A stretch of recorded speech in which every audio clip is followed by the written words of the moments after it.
This video was made possible by our generous supporters on Patreon. Check out patreon.com/NWR for all the details.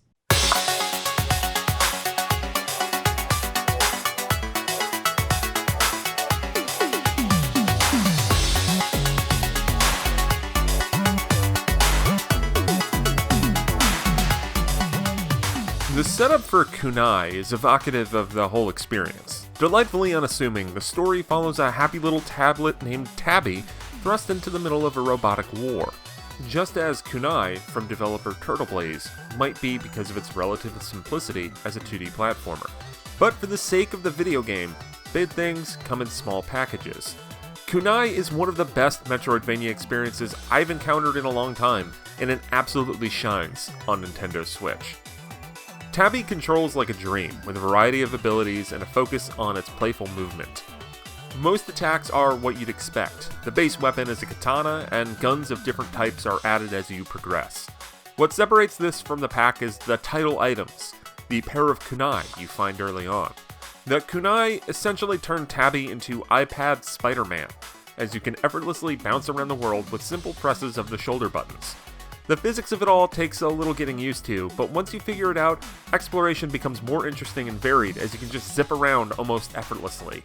The kunai are also used in combat, primarily to maneuver around enemies.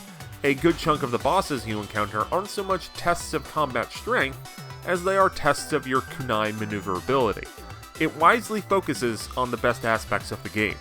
That isn't to say the combat is bad. The sword has a really nimble feel to it, and the variety of the guns, ranging from electric stunning shuriken to world-ending rocket launchers, add fun and functional accents to fighting. Those guns are also used as puzzle-solving tools with a handful of novel, creative twists. The world is pleasantly interconnected and contains oodles of secrets, as is the case with the Metroidvania genre. The one area Kunai falls short on is the lack of meaningful collectibles. All of the core items are based around story progression, and the secrets are primarily health boosts, in-game currency, and hats. Now don't get me wrong, that little tablet looks great with a plunger on its head, but aside from the joy of discovery, there isn't really any gameplay boon. Luckily, each and every area you encounter is visually stunning, courtesy of the stark minimalist presentation. Distinctive colors make different levels stand out, brought out more by the snazzy animation and Metroid-esque mood-setting soundtrack. This is a world that is just enjoyable to live in. The narrative also does the right thing for this style of gameplay, in that it gives you some context, and mostly just lets you run wild. Tabby does run into some chatty NPCs along the way, but those mostly just do a good job of adding lore to the world and shine with some light yet strong writing. Upon game completion, which seems to hover around 6 to 10 hours, Kunai's primary replay value is in going for 100% completion. A hidden time trial area also lingers, but I'm terrible at speedrunning, so all I can really do is tell you that it's there. I did, however, feel incredibly satisfied reaching the end of the main game. The final act features a lot of variety that focus on the best elements of the gameplay, namely focusing on movement and exploration, while tying that into boss battles and some fairly challenging segments. Overall, Kunai just has a level of polish that is sometimes hard to come by in indie games. Everything clicks and works, nothing is obtuse. It's evident that the developers playtested the heck out of this game just by how well it all flows. Movement is crisp and load times are minimal. It's an absolute blast. Kunai is truly the next great Metroidvania on Switch.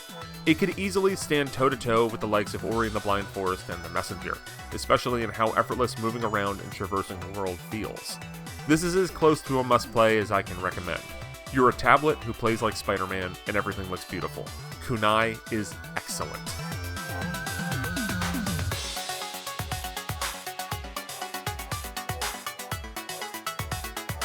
This video was made possible by our generous supporters on Patreon. Did you know that Nintendo World Report is funded directly by fans like you? When you support Nintendo World Report on Patreon, you get immediate access to multiple exclusive podcasts every month, exclusive Discord channels, an early look at select content, and more, all for as little as $1 a month.